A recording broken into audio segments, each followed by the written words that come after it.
In Shillong, members of the Khasi Students' Union staged demonstrations on the morning of 11th December 2025 by displaying black flags and anti-Caa banners at Khandailat, Motpran and several other locations.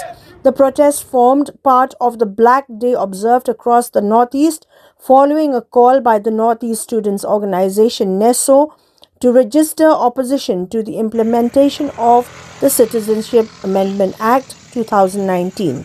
All 7 states of the region were reported to have taken part in the coordinated observance.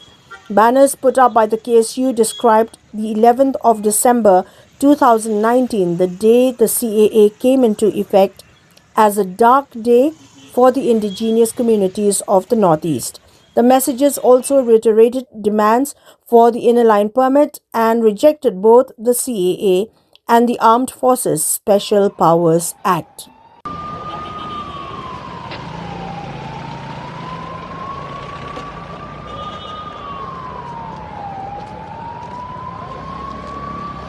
March from Glory! March from Glory!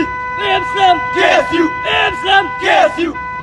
March from Glory! March from Glory! Islam! KSU! Islam! KSU!